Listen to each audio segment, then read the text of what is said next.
सुप्रभातम सुप्रभातम सुप्रभातम। आज की ताजा खबर में आप सभी का बहुत बहुत बहुत स्वागत है। Wish you all a very happy Makar Sankranti, happy Bihu, happy Pongal and happy Lohri. आशा करता हूं कि ये नया साल आपकी जीवन में बहुत सारी अच्छी खुशखबरें लाए।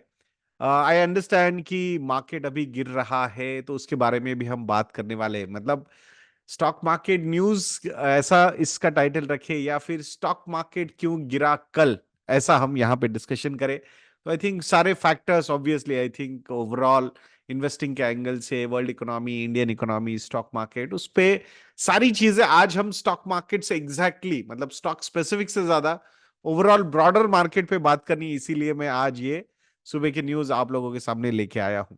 सो वर्ल्ड इकोनॉमी के साथ पहले शुरुआत करते हैं।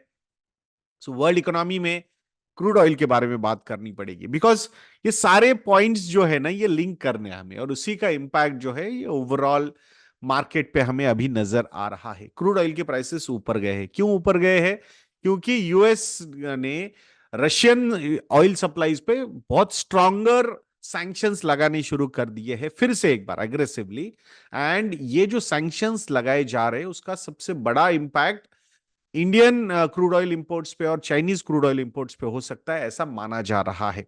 मतलब we'll have to wait for that particular thing कि एग्जैक्टली कितना इंपैक्ट होता है। बट एग्रेशन जो है वो यूएस की तरफ से दिखाया गया है।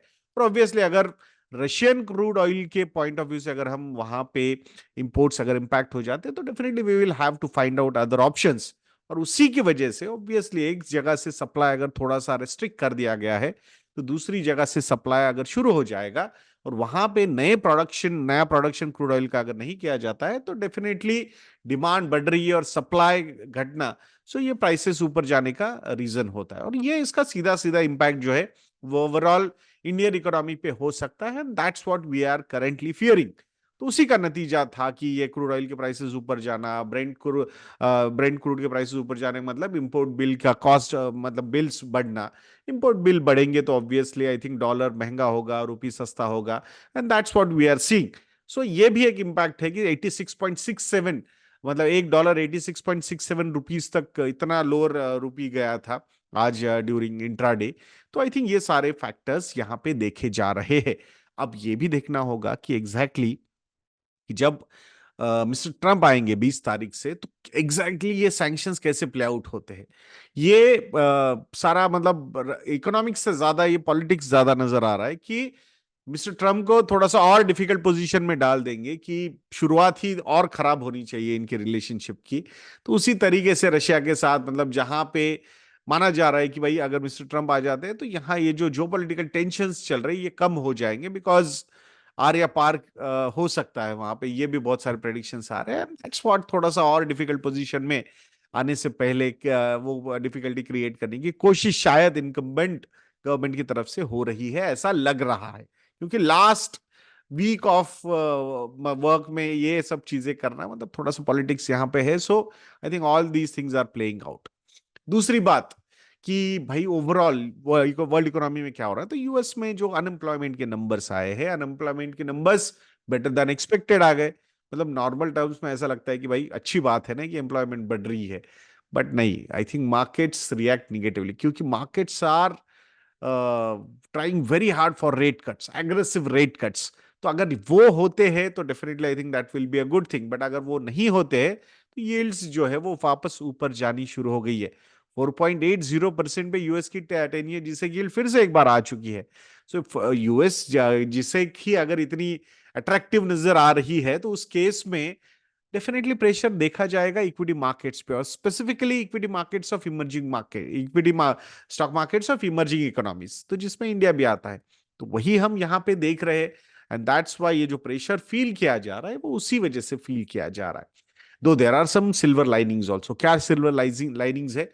तो अभी जो इन्फ्लेशन का डेटा आया है इंडिया का, रिटेल इन्फ्लेशन, सीपीआई इन्फ्लेशन, वो 5.22% पे आया है। एंड ये बेटर देन एक्सपेक्टेड आया है। तो ये एक थोड़ी सी आशा सामने आई है पोस्ट मार्केट। बट ये नंबर आया पोस्ट मार्केट, तो उसकी वजह से मार्केट का रिएक्शन शायद इस पे कल आ सकता है। ऑलरेडी हमने देखा है कि एक अच्छा खासा करेक्शन मार्केट में specifically small and mid cap में हुआ है, उसके बारे में बात करेंगे। तो वो जो चीज है ना, तो यहाँ इन्फ्लेशन के नंबर्स अच्छे आना, बेटर देन एक्सपेक्टेड आना, ये रेट कट्स की होप्स बढ़ा रहा है। आई सीरियसली डाउट दैट कि अनटिल अनलेस यूएस की तरफ से एग्रेशन रेट कट्स में फिर से एक बार देखा जाएगा, तब तक शायद इंटरेस्ट रेट कट्स इंडिया में नहीं लिए जाएंगे। अब देखते हैं, या फिर बजट क्या आता है वो भी देखना पड़ेगा, गवर्नमेंट का प्रेशर कितना बनता है रिजर्व बैंक ऑफ इंडिया पे to cut interest rates directly या इनडायरेक्टली, ये सारी चीजें भी उतनी ही देखने जैसी रहेगी। तो अब ये सारे फैक्टर्स कैसे प्ले आउट होते हैं, तो इन्फ्लेशन नंबर्स अच्छे आना, ये बेटर देन एक्सपेक्टेड आना, अच्छे मतलब अभी भी 5.22% is not a very good number, मतलब बिकॉज आरबीआई वांट्स कि 4% के नजदीक जाने चाहिए ये इन्फ्लेशन के नंबर्स, वो अभी तक नजर नहीं आ रहा है। I think it is a there will be still be a time, मतलब ये एग्जैक्टली exactly वो नंबर्स कंफर्टेबल रेंज में आने के लिए शायद और समय लग सकता है, तो इसके लिए हमें राह देखनी होगी। अब रुपी के बारे में बात करेंगे, जैसे मैंने बोला कि यहाँ इतनी सारी अनसर्टेनिटीज, फॉर इंस्टीट्यूशनल इन्वेस्टर्स के आउटफ्लोज होना, ओवरऑल डॉलर इंडेक्स इंप्रूव होना, 110 के नजदीक जा चुका है यूएस डॉलर इंडेक्स। मतलब it's not that only Indian currency is depreciating against dollar, but other currencies are also depreciating. अभी आप बोलोगे but compare to other currencies Indian currency थोड़ी सी ज्यादा डिप्रिशिएट हुई है, because there was a phase in between जब 83 से 84 के बीच में बहुत लंबे समय के लिए यूएस डॉलर और रुपी का इक्वेशन ऑलमोस्ट सेम रहा था। लंबे समय मतलब एक साल के अंदर की बात मैं बोल रहा हूं। बट उसी कंपैरिजन में बाकी जो करेंसीज थी, इवन डेवलप्ड इकोनॉमीज की करेंसीज, वो भी डॉलर के अगेंस्ट डिप्रिशिएट हुई थी। तो ये सारे फैक्टर्स देखने पड़ेंगे। सो आई थिंक उसी का एक कैस्केडिंग इम्पैक्ट जो है वो इंडियन करेंसी पे भी आएगा। मैं फिर से एक बार बोलता हूं, ये जो इंटरेस्ट रेट डिफरेंशियल है from India, between India and US, ये जब तक रहेगा उतना डिप्रिसिएशन ऑन एन एवरेज होने ही वाला है। बट ये एफडी के इंटरेस्ट रेट की तरह बढ़ता नहीं जाता है, वो आपका वो चीज मतलब ऐसे सिक्वेंशियली नहीं होता है। सो ये वोलेटाइल है, because these assets are also traded in the market, capital markets. तो उसकी वजह से डिमांड सप्लाई के हिसाब से ये सारी चीजें होती है। फॉरेक्स मार्केट स्पेसिफिकली, मतलब Gsecs are traded in capital markets, but बाकी तो फॉरेक्स में मतलब करेंसी वैल्यूएशंस वगैरह वो सारी वॉलेटिलिटी चलती रहती है 24/7। तो ये सारे फैक्टर्स प्ले आउट हो रहे हैं, दैट्स वाई रुपी पे भी प्रेशर यहाँ पे देखा जा रहा है। ऑब्वियसली रुपी पे प्रेशर देखा जा रहा है, तो उसका इम्पैक्ट बहुत सारे जो इंपोर्ट ओरिएंटेड सेक्टर्स है उन पे थोड़ा सा निगेटिव है, एक्सपोर्ट ओरिएंटेड सेक्टर्स पे ये पॉजिटिव हो सकता है आने वाले समय में। सो जैसे कि आईटी वगैरह कंपनीज के रिजल्ट्स थोड़े से अच्छे दिख सकते हैं रुपी टर्म में, but constant currency is the growth which we need to focus on. तो वहां पे वो अब कितना होता है क्या होता है ये आने वाला समय हमें बताएगा। तो वर्ल्ड इकोनॉमी हो या इंडियन इकोनॉमी हो, इसके बारे में हमने यहाँ पे बात की। अब सबसे इंपॉर्टेंट बात जो आप लोगों को उसी का शायद आंसर मतलब देख रहे हो आप, क्योंकि कल I was not able to make the video stock market क्यों गिरा आज, और उसी के बारे में आज हम यहाँ पे बात करने वाले हैं। बहुत सारे ये जो फैक्टर्स है, यूएस की इकोनॉमी का अच्छा करना, यूएस की यील्ड्स ऊपर जाना, क्रूड ऑयल के प्राइसेस ऊपर जाना, ये सारे फैक्टर्स इंडियन मार्केट्स पे हावी हो रहे हैं करंटली। बट सबसे बड़ा फैक्टर अगर हम देखते हैं वो है too much of outperformance from Indian markets and specifically small and mid caps indices. So अगर FY24 के आप रिटर्न्स देखते हो स्मॉल एंड मिड कैप के, अनप्रेसिडेंटेड रिटर्न्स हमने देखे हैं अभी भी, मतलब टिल सितंबर। अगर हम रिटर्न्स के परसेंटेजेस देखते हैं स्मॉल एंड मिड कैप के, तो एक एक साल, दो दो साल, तीन तीन साल में जो रिटर्न्स के नंबर्स थे वो कहीं पे भी जस्टिफाई नहीं कर रहे थे, या ओवर आउट परफॉर्मेंस।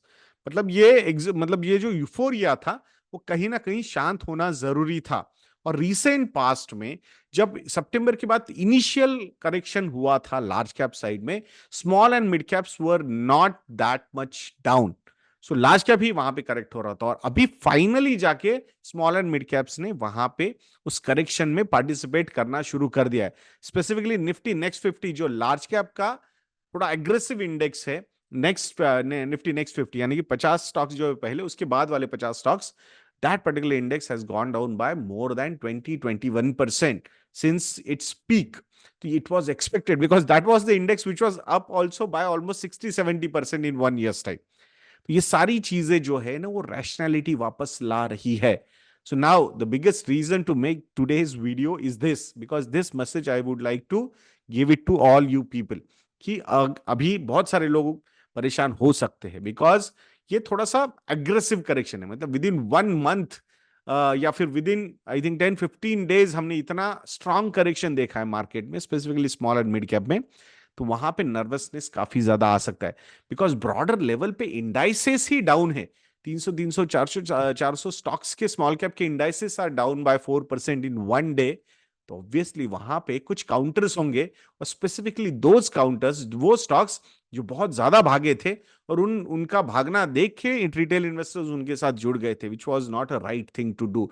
और वहां पे स्टॉक स्पेसिफिक जो स्मॉल एंड मिड कैप में जा रहे हैं, वहां corrections are looking very aggressive. when we are meeting with the investors जो स्मॉल एंड मिड कैप में अननेसेसरीली एग्रेसिव कॉल्स ले रहे थे, their portfolios are down by almost 25 to 30% also in some cases। मैं पोर्टफोलियोज बोल रहा हूं, individual stocks कहीं कहीं बहुत ज्यादा और पिटे हैं। तो ये समझना बहुत ज्यादा जरूरी है। अपनी रिस्क प्रोफाइल के हिसाब से इन्वेस्टमेंट्स करना बहुत ज्यादा जरूरी है। It's always better when you want to invest into small and mid cap, it's always better to depend on a fund manager. क्योंकि वहां पे जो रीच उनके पास है, जो एवरेजिंग पावर उनके पास है, जो रिसर्च की कैपेसिटी उनके पास है, स्पेसिफिकली स्मॉल कैप कंपनीज पे, वो एक as a retail investor balance sheet पढ़ के, रिजल्ट्स देख के, टीवी पे एनालिस्ट लोगों के बातें सुन के अगर आप इन्वेस्टमेंट के डिसीजंस ले रहे हो, specifically on small and mid cap, तो वहां पे बहुत बड़ी गलतियां हो सकती है। तो वो गलतियां नहीं करनी है हमें। सिंपल प्रोसेस फॉलो करनी है फाइनेंशियल प्लानिंग की, कि आपकी जो लॉन्ग टर्म फाइनेंशियल गोल्स है, उन्हीं के लिए अपनी इक्विटी में इन्वेस्टमेंट्स करने चाहिए। लोग के रिटर्न्स देख देख के स्मॉल एंड मिड कैप में जो लोग 50 60 70 80% से ज्यादा मतलब एलोकेशन लिए, मतलब पीपल आर, मतलब आई स्टिल रिमेंबर 3-4 महीने पहले तक पीपल वर सेइंग कि क्या बात कर रहे हो sir, small and mid cap में तो रिटर्न्स बनते हैं, 80-90% एलोकेशन तो स्मॉल एंड मिड कैप में ही होना चाहिए। एक महीने के अंदर 15-15 20-20% के करेक्शन हम देख रहे हैं ब्रॉडर लेवल पे स्मॉल एंड मिड कैप में। And this is the inherent quality of small and mid cap. तो यहां वॉलेटिलिटी बहुत ज्यादा रूथलेस हो सकती है, और उस रूथलेस वॉलेटिलिटी को परसेप्शन, मतलब एक हाइपोथेटिकल सिचुएशन में देखना एंड एक्चुअल सिचुएशन में देखना, ये बहुत ज्यादा डिफरेंस होता है इन सारी चीजों में। तो ये बिल्कुल नहीं होना चाहिए आपके पास। अभी आप बोलोगे सर ये तो हो गया, अब क्या करना है, यहां से आगे हमने कैसे करना चाहिए? So I think there are so many bear phases जिसके एग्जांपल्स आप लोगों के पास अवेलेबल है। Just go and have a look at their performances in bear phases, और उसके बाद जिन जिन लोगों ने उस फेज में अपनी इन्वेस्टमेंट्स को कंटिन्यू किया है, आफ्टर 3 4 5 ईयर्स उनके पोर्टफोलियोज के साथ एग्जैक्टली कितना अच्छा हुआ है, ये एनालाइज करना बहुत जरूरी है। तो यह थोड़ा सा एक्सरसाइज मैं आप लोगों को दे रहा हूं कि प्लीज डू दैट। कि I will also try and find out कि वो एग्जैक्टली नंबर्स पे अगर प्रेजेंट करूंगा, तो आई थिंक ये केस और ज्यादा आप रिलेट कर पाओगे। सो अभी reacting, not reacting is the best action which we can take. So reaction नहीं देना है अभी। अगर लॉन्ग टर्म, हाँ, small short term financial goals के लिए लेस देन 3 इयर्स के लिए अगर इक्विटी में इन्वेस्टमेंट्स किए हैं, तो आई थिंक वो अप्रोच ही गलत है। फिर लॉन्ग टर्म इन्वेस्टमेंट्स के लिए ही आप इक्विटी में इन्वेस्टमेंट्स कर सकते हो। And if your goals are long term, like 10 plus years, 15 plus years, 20 plus years, और उसके लिए आप इन्वेस्टमेंट्स कर रहे हो उन गोल्स के लिए, तो आई थिंक उस पर्टिकुलर केस में तो it is a good thing for you ना, कि आप एक्वायर कर रहे हो। So with the similar amount you are acquiring more number of units, you should be happy about that. अगर 100 रुपए में 100 यूनिट्स आ रहे थे फ्यू डे 4 मंथ्स बैक, अब वो 100 रुपए में ऑलमोस्ट 115 यूनिट्स आ रहे हैं। So I think we should be happy about that, no? Long term investment, and इसीलिए तो SIP, sipping, future cash flows को डिसिप्लिन लगाना, ये सारे एक्शंस होते हैं। तो ये please continue these things, do not disturb this discipline. ये डिसिप्लिन को अगर हम डिस्टर्ब कर देंगे, तो I think that is not going to help us. So please do not do that. बाकी न्यूज वगैरह आएंगे, Q3 के रिजल्ट्स आने शुरू हो चुके हैं। अब मार्केट में निगेटिविटी ज्यादा है। सो अगर आप, I don't know whether you have observe this और नॉट, बट जब मार्केट बढ़ता है ना, तो सारी पॉजिटिव न्यूज अपने हमारे सामने आती रहती है, या फिर हम वही देखते रहते हैं। और जब मार्केट निगेटिव हो जाता है, तो हर जगह पे जहां पे भी आप पढ़ रहे हो ना कुछ भी चीजें, तो आपको वहां पे निगेटिविटी ही दिखेगी, बिकॉज इट विल सेल। तो ये सारी चीजें होने वाली है आपको। So in this particular phase of your investing, आपको आपका बिहेवियर मैनेज करना ये बहुत ज्यादा जरूरी है। थोड़ा सा ज्ञान वाला ये सुबह का स्टॉक मार्केट न्यूज हो रहा है, but believe me, this is required at this point of time. तो पैनिक नहीं करना है, रिएक्शन नहीं देने हैं। हाँ, अभी I was having few discussions with investors regarding कि कुछ ओल्ड पोर्टफोलियोज है, और वहां पे सर क्या करना चाहिए हमने। तो पहले एक थोड़ा इनर्शिया होता था कि ओवर डाइवर्सिफिकेशन था, सर इसको कैसे बेचे, इसमें टैक्स आएगा, ये होगा वो होगा। I think this is the normally in these kind of corrections this is the best time to restructure your portfolio. जो भी क्लीन अप आपको करना है, ऑब्वियसली इक्विटी टू, अभी आप बोलोगे सर बट मार्केट तो नीचे है, फिर आप सेल करने की कैसी बातें कर रहे हो। रीस्ट्रक्चर करने की बात कर रही है, ये एक हाथ से सेल करो, जैसे अकाउंट में पैसा आया इमीडिएटली रीस्ट्रक्चर करो। इक्विटी टू इक्विटी रीस्ट्रक्चरिंग, वहां पे टाइम नहीं करना है मार्केट को कि निकाला रख दिया अकाउंट में पैसा फिर बाद में इन्वेस्ट करेंगे, नहीं, ऐसी चीजें नहीं करनी है। Just take that call, restructuring call है, ये निकाला वहां पे इन्वेस्ट कर दिया, is it should be as simple as that. तो उसको कॉम्प्लिकेट मत कीजिए, टाइम करता हूं बाद में डालूंगा, थोड़ा लिक्विड रखता हूं। बिल्कुल ये सारी चीजें नहीं करनी, नहीं और गिरेगा ना, मुझे तो यही लग रहा है। इक्विटी टू इक्विटी शिफ्ट है ना, रिस्ट्रक्चरिंग की एक्सरसाइज है ना, उसको टाइम क्यों करना है फिर। तो ये सारी चीजें फॉलो करो। तो ये कंसोलिडेशन का ईयर सीधा सीधा नजर आ रहा है। जिन्होंने मार्केट साइकिल्स देखे होंगे, सो उनको वो समझ में आ रहा है। जो नए इन्वेस्टर्स है जिन्होंने अब तक ऐसे एग्रेसिव करेक्शंस नहीं देखे हैं, I think these are experiences I think you will have to take. Because अगर आपका इन्वेस्टिंग का करियर है पूरा पूरा, ऑलमोस्ट 30 40 50 साल आप और इन्वेस्ट करने वाले, स्पेसिफिकली यंगस्टर्स बिटवीन 20 to 30, उनके लिए तो अभी बहुत लंबा इन्वेस्टिंग का जर्नी है। तो उसके उस फेज में तो I think these are going to be good historical events which will teach you a lot of good things about investing. आपको एक रैशनल प्रैक्टिकल मैच्योर इन्वेस्टर बनाने के लिए ये चीजें होनी बहुत ज्यादा जरूरी है। So I understand I am not covering any stock specific news today, but overall broader level पे economy, world economy, Indian economy और स्टॉक मार्केट के बारे में ही बात करने के लिए I wanted to do this video. So आशा करता हूं कि आपको ये वीडियो अच्छा लगा होगा। तो ऐसे वीडियोस के लिए चैनल पे बने रहिए। वीडियो को लाइक करना, शेयर करना और चैनल को सब्सक्राइब करना बिल्कुल मत भूलना। नेक्स्ट वीडियो में मिलते हैं। जय हिंद।